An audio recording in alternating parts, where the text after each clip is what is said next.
Shalom Chavrim, I'm Stephen Ben-Nun. You're watching Israeli News Live. Got a very interesting story this evening for you guys, examining why Obama has sent so much hardware into Europe. Of course, mainstream media reporting that it has arrived in Germany, but as you guys know, we've already shared with you early this morning in Prague time there, that equipment has already been on its way to Poland. And in fact, on this news piece here that was shared with me by a sister named Donna there, she shared with me a person that was actually copying the Polish news itself, talking about that shipment arriving in Germany. It's actually about 1,500 pieces of equipment, both rubber wheel as well as track equipment like tanks and all different types of equipment, armored personnel carriers, laser type military equipment. We have Jeeps, everything you can possibly think of that have headed out to Poland. And in fact, a lot of this has actually already arrived in Poland today, coming by train. And just amazing the number of pieces of equipment. And as we stated, one of the reasons why we believe this is happening is because, not so much because of Russian aggression against Europe or Latvia, Estonia, or even Poland, but our thought has been that they may be doing it, getting ready to back up Ukraine as Ukraine launches a larger offensive against the Donetsk and Luhansk People's Republic there in the eastern part of the country there. And we think that we're pretty accurate in this after we've discovered some more interesting information. Again, keeping in mind that the United States sent over almost 1,500 pieces of military hardware. They came in on the Ark and other shipments that have come in. An enormous number of equipment. Abrams, Paladin, Hummers, Bradleys, you name it, they have all come in to Germany. And of course now, a lot of that already arriving in Poland. Now let me jump over there with you there to Poland, or getting ready to go to Poland. Already happened and published some of these images here that we shared with you this morning, showing how that they were already on the rail cars headed to Poland. And as he has stated here, they have already arrived in Poland today. They've been offloaded there in Poland. They're on the ground and they're getting ready for battle. The question is where are they going to be stationed at? According to this point here, up closer to Kaliningrad is where already happened, actually shows it on his point there. Now, he had also published an interesting document there, already happened it, about Russian military having a large number of tanks and things also on their side of the border, on the side with Ukraine. Well, I took a look at this, and according to this, it's over in the Oblast region there. This aerial photo here is correct. There is one, though, that was used that was not actually accurate, that someone had shared on here. But I wanted to share, here we go, right here. This is one of the things he shows here. This is the large number of military equipment by Russia that Russia has there as well. And this is just right across the border from Ukraine.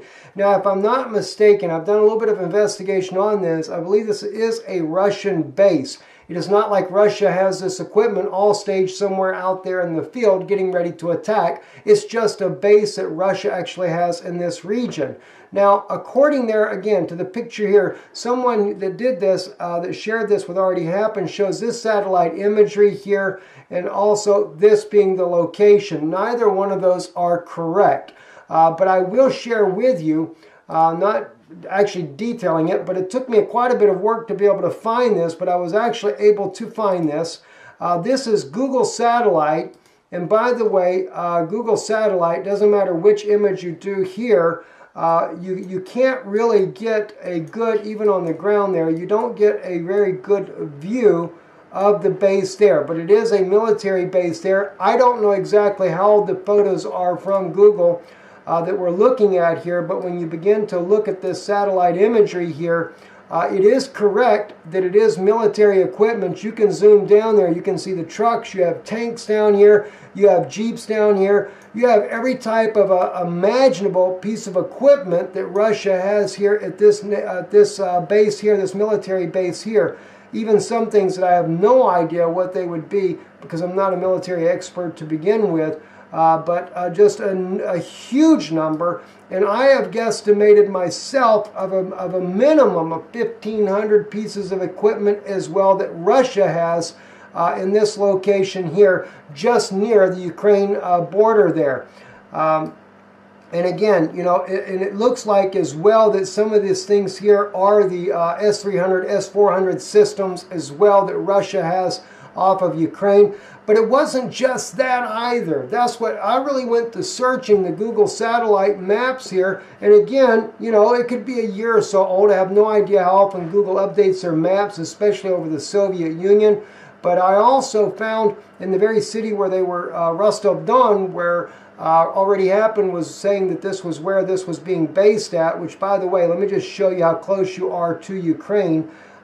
Ukraine, by the way, this is Rostov-Don, and this is the Ukraine border right here, but Ukraine comes way in like this here. Now, the other military equipment that I showed you on the satellite view is further north than this area here. It's not actually in Rostov-Don, but Rostov-Don does have another military facility here, which is an airport here, and a huge number of fighter helicopters here at this particular facility here.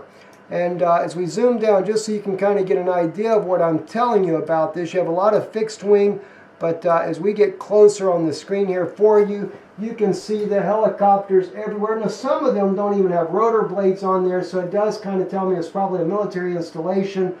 Some of these are probably being repaired, etc. But a lot of different helicopters in here. I counted the number of helicopters. More than 70 helicopters are actually there at Rostov-Don. So Russia does have a very good sized contingency of their own in this region. And it's not just at that little section of the airport. All over the airport here, you can see the helicopters are everywhere. And I don't know exactly what all the purposes are. Are they all military? Are they some, a little bit of this or a little bit of that? I have no idea as far as what Russia uses and how they use that. But the point is, Russia doesn't seem, and I've followed the border as well, at least on Google satellite images there, you don't really see that Russia has anything threatening what we would say Ukraine's border. And we can get right in there just so you can see that. You have a lot of farmland down in here, but we don't see tanks and things like that on the border here or near the border with them, with Ukraine here.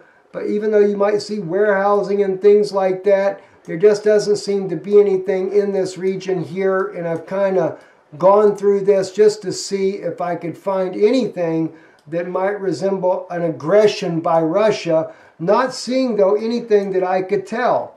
You know, but again, does Russia have a defensive posture? Do they not have things there in this region of the world? Sure they do.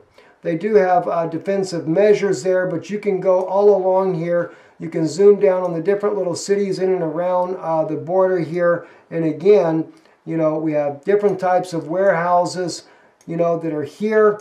And, you know, just looking to see if there's anything there. It looks like maybe a wood mill or something. You can see a lot of people on the ground, but you do not see anything that resembles military equipment or hardware on the Ukraine border there. And it's not saying that Russia doesn't have it there somewhere. I know there's been a lot that have said that there is, but I've just been kind of looking for myself, at least what I can see, just to see if there's anything that we might say, oh, wow, Russia's got a big, huge buildup here. You know, I just don't see it. And like I said, though, maybe it's so. Let's back out to find the Ukraine border. We're right there on the very edge at that point. Again, coming into this region here, just zooming down to see more of these places that look industrial. That's generally, if you're going to find something, that's where you're going to find it at. And again, doesn't appear to be anything. This might be military trucks right here. Perhaps. It's hard to tell. Can't tell. There's only, it looks like about 5 or 6 sitting there. But I don't know if they're actually military, but you see no helicopters, no other types of military equipment. Could be dump trucks for all we know there.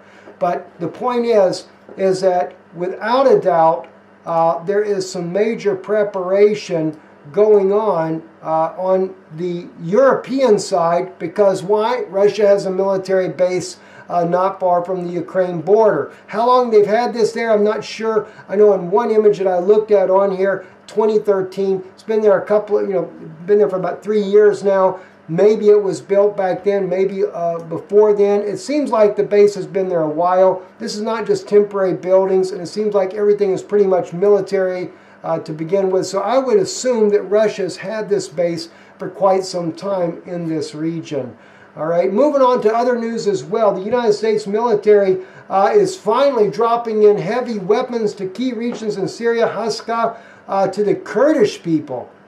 And I have to applaud Obama for that one there. The Kurdish people have really fought hard and to drive out ISIS, the only fighting group that really has driven out ISIS. And now Erdogan is coming in there and trying to massacre the Kurds. And so I really had a heart for the Kurdish people who have been fighting so hard to take out ISIS in their region there. So the U.S. took and brought in some heavy weapons there. And this is part of what they call, according to the reports, weapons ships to Limestone region will likely be used in the third phase of the Euphrates Rage operation.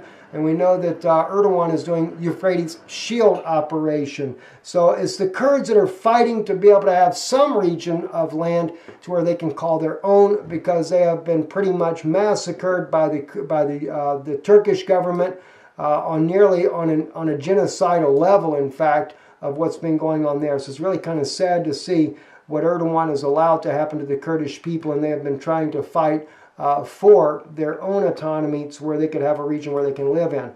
Whether or not Bashar al-Assad is going to allow that inside of Syrian territory or not still remains to be seen.